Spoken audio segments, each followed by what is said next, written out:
I think every generation is moving, is progressing. They want to do something other than what has already been done. All right, let's do this. Ryan, only what you think, huh?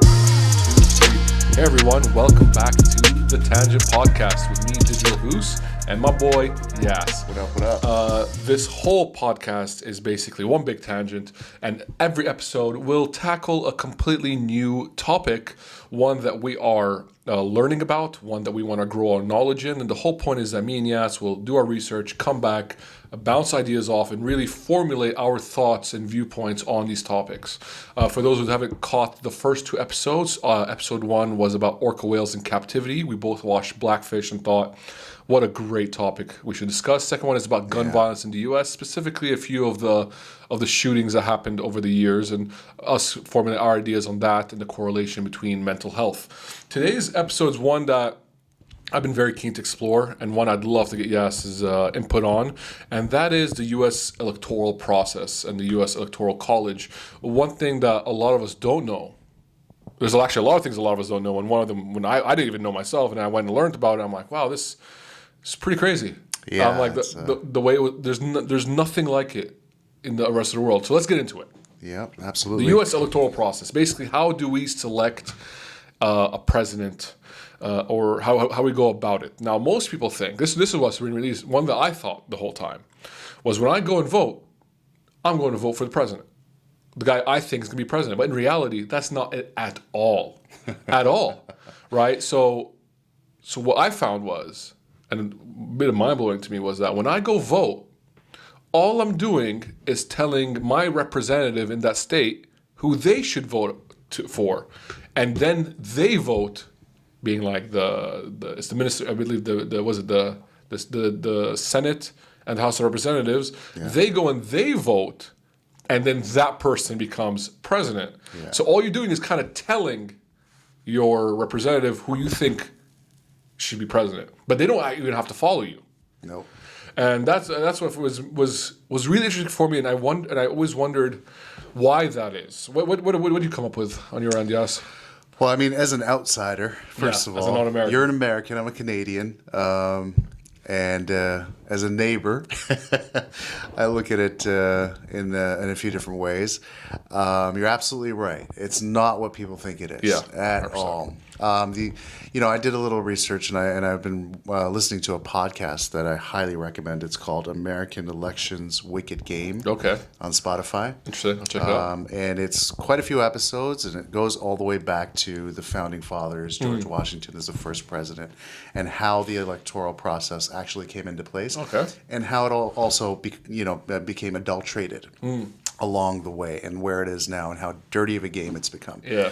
The electoral college had I think the intention for the electoral college was totally, a different sort of scenario that the founding fathers wanted. And it obviously, like anything, has been abused to turn into something that, victimizes the person that's trying to, or the party that's trying to win. And then, they attack, and ethics plays no part in it anymore. So it became a dirty game. So, the process itself with the Electoral College does not serve the purpose, I think, that it was actually founded to. There's pros and cons, From what I understood when I looked into it, it's a winner-take-all situation. It's something that, you don't have control over, just like you said, like the voter himself. But it was actually devised to prevent states like New York or California, as major states with massive populations, influencing the results over smaller states with smaller populations. Yeah. And that gives sort of the country a more balanced. Yeah. Because, when New York and LA or California and other states, major states, Florida, they weren't, there's sway. There's, one-sidedness in political views and support for the party. So, yeah, I think so. Basically, the idea is that every state, depending on its population, gets a number of votes in by Congress, right? So you get a specific number of votes based obviously on the size. The more population you have, the more votes you have by your representatives, right? So that is why states like California and Texas have huge numbers, and therefore they have more votes, right? And for me, one thing I found really interesting was that basically when presidential candidates create the strategy, they can literally miss tons of states because the number of votes are so small. Like things like Alaska, for example, right? Yeah. And these other territories, and which is interesting because in reality, all you gotta do is just win a few states. Like if you can win California and you can win Texas and you can win New York, you're already almost there. Right. And you get these other states then will never really get much of a say. Right? But I think the biggest thing for me was that I think there was a huge misconception, especially with the average American, thinking that, oh yeah, but I voted this way and this not happened. Yeah, that's very different. That's actually what they call a popular vote. Yeah. So people remember when Hillary lost versus Trump, she won the popular vote, but lost the electoral vote. Right. Meaning is that more Americans voted for her.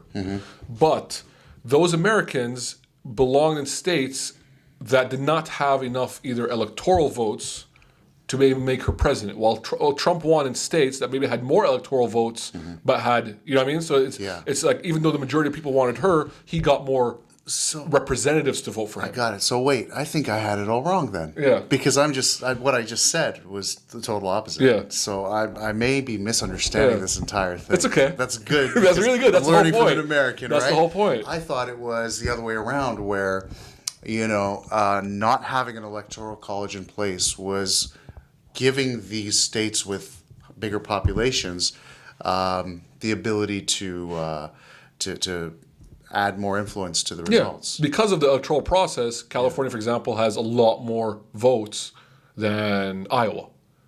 Okay. Or the Dakotas. Okay. Right? Or even states that are maybe physically bigger than California or whatever. Even New York. New York's a small state.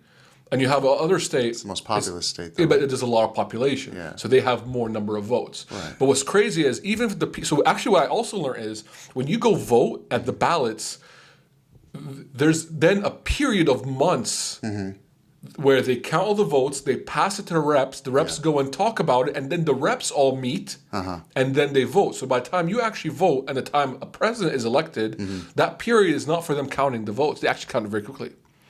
Right. What actually happened is that the reps, the Congress, all of them coming together, the House of Representatives, the Senate, they all came together, they took the votes. All right, cool, I'm the representative of Iowa. 90% of the people say they want me to vote for Trump. And then I go think, and I talk to my other reps of that state, do we vote for Trump?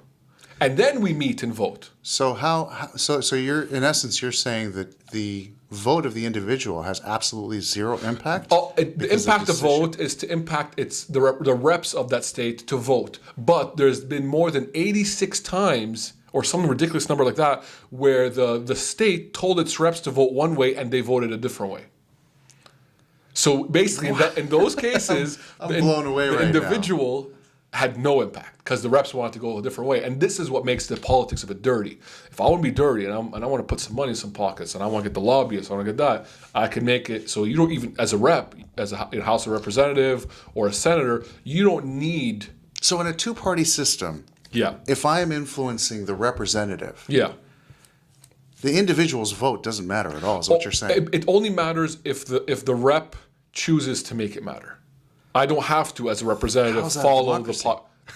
Basically, the whole point is that the people put this representative in power, therefore he should listen to the people. But he doesn't have to. He is not obligated to follow the popular vote of his state. He can follow whatever vote he wants. And that's where it gets oh my God. Okay. tricky. What? I'm blown away. And at the same time, I'm almost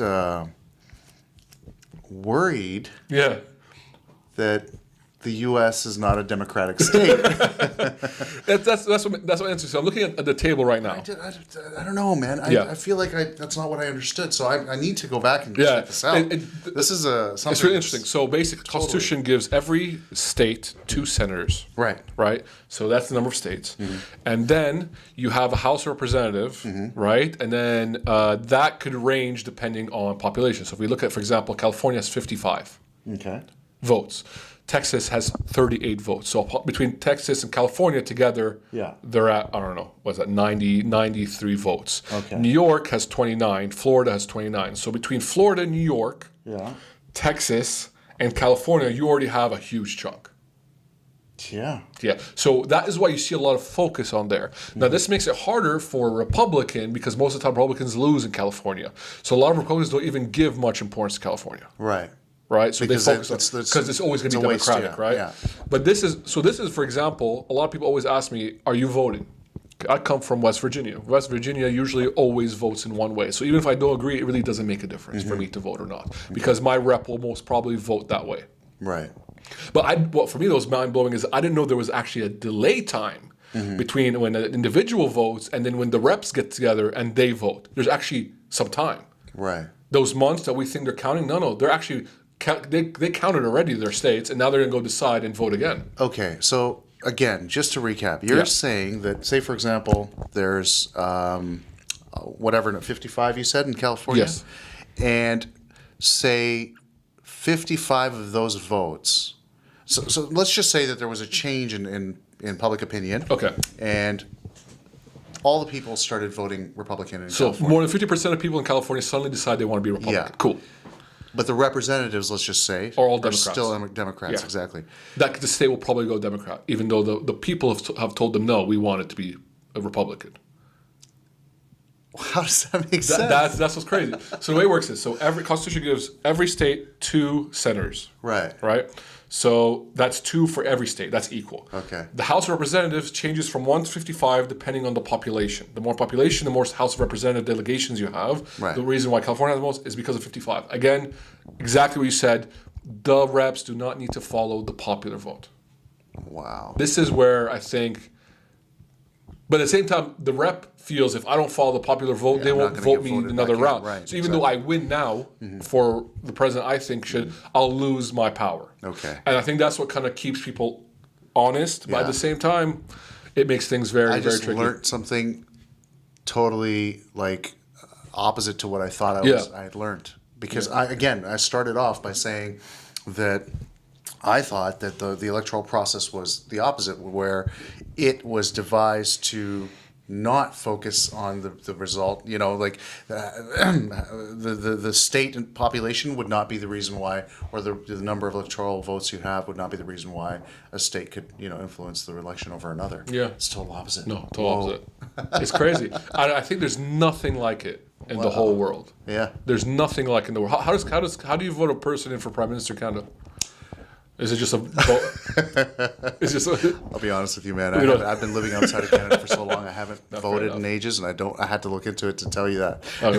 What we will do, because I think this will probably want to be one of our politics or government series. So I'd love to do a comparison. Yeah. To different places. Exactly. I'd love to actually look into it. Yeah. See how we. It's really interesting. And one thing I also learned is why do they always choose November as the election month? Was because back in the day that's when the harvest was in. All right, because the farmers had to be able to vote, and they needed time to vote, and used to make the harvest, and then you have time before the next season. So that's why they also chose November. That's why it's stuck till today. And it's been a Tuesday every year, right? Yes. Because we say that, I don't know, like Tuesday is a less travel day or something like that. I don't know. It's a day of rest. It was it's because Saturday was a Sabbath, or Sunday was too close to the Sabbath. Yeah. The other days were just they had religious or political reasons not to keep them. Yeah. But that has actually become an issue. That I did read. Oh, I didn't know. So because in other countries the weekend is a voting day, people are off work and are able to vote. So the turnout decreases in the U.S. because people are working on that day. Yeah. And it's not a national holiday. And there have been many attempts apparently to convert it into a national holiday so that people can take the day off and go. Yeah. A third thing is that I just read an article, I think it was in the Washington Post, where they said what they're making it harder, specifically the Republicans in this term, are trying to pass bills to make it more difficult for people to register, and you have to be a registered voter. 100%. And for example, your ID has to match the records. The records, and if it doesn't, then you can't register, which means you can't vote. And a lot of the immigrants, right, are unable to do that because their ID and their records won't match, for example. So there's a lot of different, and also like minority and ethnic groups are being targeted in that way, according to this article, of course, in a way that basically it makes it more difficult for them to register. They have to register the same day in order to vote, and people just can't leave work and don't have the time to do so. Yeah. So it leaves them out. Turnout's been decreasing apparently, and it's just bringing the votes to the more rural, Republican sort of focused or Republican supporter populations as opposed to your wow. I've heard something like that before about it makes I think it should be a national holiday. I think it's really important, of course, and I think especially when we talk about swing states, right? I think it's good. So obviously there's a difference between like a state that always goes one direction and a swing state. Let's define that. So California is most probably always going to be a Democrat, right? Yeah. And I think no matter what you do, it's probably going to go Democrat. That's basically how it is. So I think the Republicans have kind of accepted that. But then there's a few states where the voter can. I think the swing state is where the individual can really make a difference. Right. Is where the individual basically, maybe because the way the reps are, maybe it's a bit of a mix, or the way or there's a chance for swaying our reps' decision. I think in those swinger states, individual has a lot of obligation to go out and vote because you can really tell your representative, I want this candidate, and I think that's there's been a lot of always talk about swing states. It's always basically a state that could go both ways. Yeah. Hence the word swing, not that far related to swinger, because go both ways. So I think these are the states. It comes from the same basis. I think these are the states I think that could really, obviously, like for example, Texas is most probably going to go red, right? So they're probably going to go Republican. California will most probably go Democrat. Well, you have those states that could go either way. Yeah. I think this is where Trump won. I think he really pushed hard on those swing states, and also hurt Hillary, which I think we should talk about. Is that not enough of voters went out there to push their representatives to vote one way. Right. And I think there was a huge decrease in the number of voters, especially in the younger voters. So what we saw in Trump's win was that the older demographic voted a lot more than the younger demographic. And usually the older demographic, especially the white older demographics, are most probably going to go Republican. And they were able to push their representatives to go Republican. Right. While the younger demographic, which probably leaned towards more Democrat, chose not to vote, and there was a very low voting presence of the younger demographic, who might have been able to sway some of the representatives. So I think that's why I think you're going to see 2020. You're going to see probably a lot of campaigns pushing towards the younger vote because they want the young vote to come and push their representatives. But again, it's so for me that's so weird is that. That's so weird is always the difference between the popular vote and the electoral vote because so many, like it's a majority almost that the reps don't follow what the people tell them. Like I read it was a ton of times. Yeah. More than 50, 60 times we're talking about where the reps did not follow what the people said. Wow. So that's again, I mean, so then can you break this down for me? Sure. Why what is the purpose of having an electoral college? The idea I think they gave it is because you have states that have very low populations to give them some power, like Alaska. I think it has 4, right? And I think Alaska has 3, Hawaii has 4, low population. So in reality, if you only count the popular vote of these states, they actually have it's a drop in the bucket. But 3 or 4 make a difference. When you take the whole out of the 100 whatever bucket of votes, 7 now has a higher percentage than the few thousands of people actually live in those states. I think that's the point of the electoral college. And the thing is, it all comes down is if people choose to live in one state or more, that's the people's choice. And what happens is you get more votes, right? Right. I guess that makes sense because you can't just. I mean, you can have a place that's massive geographically, and has a very low population, and then how do you make sure that is actually catered to? 100%. Just like the Dakotas, for example, really large huge geographical space, low populations, right? But they still get some votes, right? Because if you just took the popular vote, they would not make any difference. So I understand the purpose of it, but the outcome of it is that I feel that there's a lot of sway that a candidate. I don't know. This is all me talking out of my own mind. But if I'm a candidate, it just makes more sense to me to play to the representative and not the people. Yeah, exactly. It just makes more sense. Like I'll wine and dine them if I think I'll find a way to like get close to them, become friends with them. I don't know. Because in the end, they don't need to listen to their people. Obviously, if you can get the people and the rep, you've killed it. Right. Interesting. Yeah, it's a really interesting way of going about it, and it's a mindfuck. Yeah, and I can't see anything like it. And it's completely mind blowing. I think it was so funny when I talked to my American friends; they have no idea. No, most people don't. That's the thing. Most people have no clue how it works. I mean, you really have to have studied politics. And this is why I highly encourage, and I have no affiliation or benefit of telling anybody this, but I just started listening to this podcast, and it's got quite a few episodes. I think it has, right now it has... all focused on the electoral process? Yeah, it's... That's pretty cool. Let me see how many episodes it is. It's it doesn't say here, but it's called American Elections Wicked Game, and it's narrated by Lindsey Graham. Okay. And they actually play out some skits about the information too, and it goes all the way back to the first election where George Washington was brought back out to become the president in order to avoid. Have you seen the Abraham Lincoln movie with Daniel Day-Lewis? Yeah. Oh, amazing! Yeah, especially when they're voting. Yeah. I think that's a great depiction of it. I think you can see how they were running and the way they were also. You can see there how much he actually used his influence. Yeah. On the senators, you can see how much he pushed to get his agenda out there, and you can see how much, even outside the actual voting for president, a president really has to play the game. Yeah. Has to grease palms, has to become close, and I think they depicted it so perfectly. Or have the money to do so, like Trump. Yeah.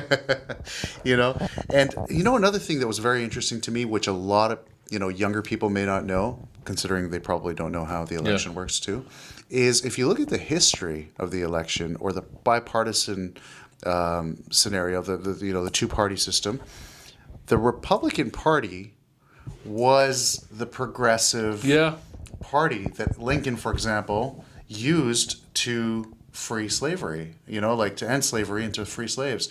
And the Democratic Party was quite the opposite. And they've almost switched roles in terms of what they represent, in terms of ideologies. Yeah, has been really interesting. And now the younger generation, I think, looks at it like, a Republican Party is for old white men, as opposed to the Democratic, progressive, fresh-minded thinking of Bernie Sanders and Barack Obama. It's really changed. It's really changed. Elizabeth Abraham Lincoln Warren. was a Republican. Yeah, that's what I mean. It's crazy. When I looked into it, when I heard a few of these episodes, and I was just thinking about like how things have changed and what they stood for, and also what the two-party system did in terms of making such an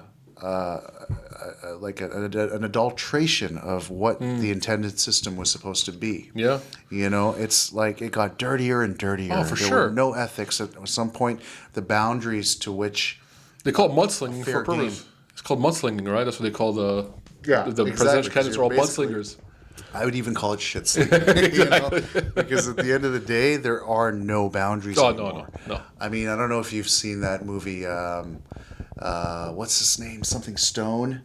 About Roger Stone, the Netflix documentary. Holy effing shit! You have to check it out. How good this guy was, or how degenerate he was. But like at influencing people. Yeah, not in the most moral way, whatever way it took. The most of immoral ways. And I think he's a big reason why Trump won. Probably. He played a strong impact. Yeah. So one thing I actually do want to talk about, I'm just looking at it right now, is So we said that, so the 12th Amendment tells the electors to meet a month later. We said there's some time there. So you vote in November. Right. They meet in December, the first week or two of December. Every senator, every rep meets in their respective state, Right. usually the capital, and then they vote and they count those votes. Okay. That's basically how it happens. Now, let's say, for example, California's 55. Let's say 1 year, 28 out of 55, so the majority go Republican, then they will say the Republican has won that state. Okay. So that's basically how it is. So, guys, when you vote, the actual voting is happening a month later. And you're just there to kind of tell your rep, hey, I want you guys to do But this you know way. what, man? Nonetheless, you do play a part in influencing sure, your for representative to sway a certain way or not. So right? I think So you should get out there. I think the real strength of individual, I think this is where individuals need to be more part, is maybe more than the presidential election, is when you're voting for your senator For your and your House of Representative. I think this is where the individual. But that's so crazy is the media, maybe it's on purpose, Yeah. and the news, they don't put emphasis on those. No.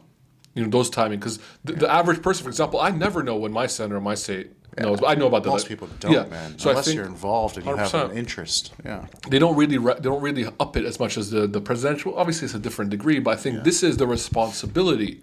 So when people complain that Trump won, are you guys actually going and choosing your representative of the state? Are you guys actually voting for your senator? Are you guys taking the time, or are you just complaining that Trump won? Yeah. Or, for example, whoever. Or so I think this is where you have the power. So instead of only focusing on the president, think about everyone who represents you, and the next time there is the state voting for a senator or House of Rep, go and actually do your due diligence, and then you don't have to complain because you know you've put the right person who's going to represent your vote. Yeah. On that point, I think it's very important to understand that people think, and we've been pampered. I mean, especially now for the last 100 years or so, in any country, we've been brought up to think that the system is in place and we don't really have to do anything, and they have the responsibility to take care of us as citizens.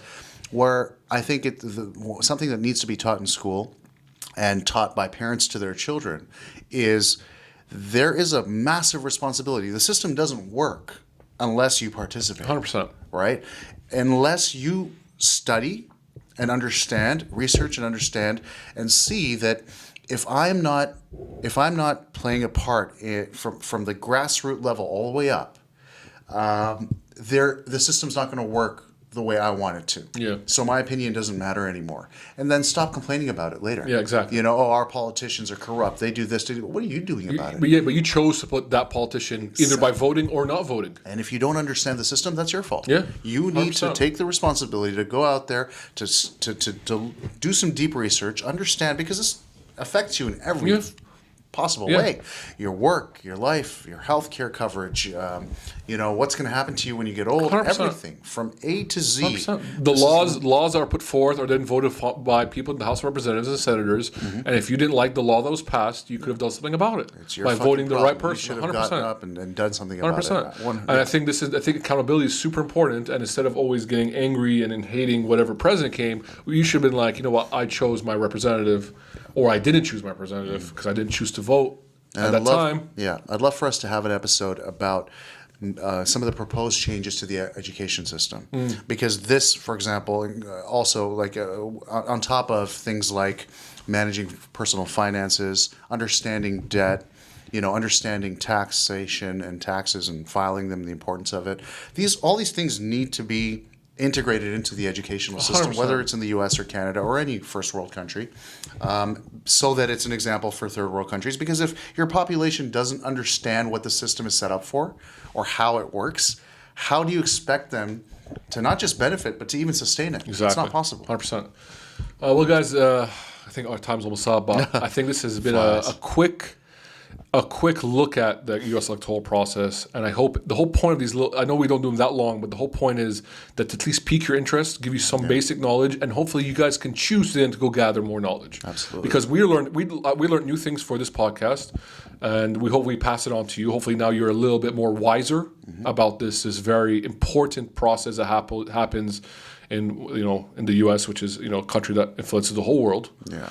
And I think it piques your knowledge to go learn more. And I want to just drop this one line that we do it raw, and the proof is that I came into this podcast thinking something totally different. And it's okay. After reading 2 articles, and I right there I realized, oh my God, you just taught me something. Exactly. So I'm learning 100%. In the process of doing this shit. And that's the whole point. It's for us to come with our ideas, bounce it off each other, learn something new, and hopefully both of us leave here every time we record with a new piece of knowledge, and then the listener can also learn as well. Yeah, and that's the whole point. So guys, this is The Tangent. You guys can find us on YouTube, obviously probably where you're watching this right now. You can also find us, so if you guys are watching on YouTube and you also want the audio, or you want the audio on YouTube, whatever, Apple Podcasts, Spotify, all the platforms, this podcast will be there, also on YouTube. We do have an Instagram page up called The Tangent Podcast for us individually, Digital Hoos, and you can. I will also be putting up this podcast on my channels. They want to do something other than what has already been done. Brian, only what you think, huh?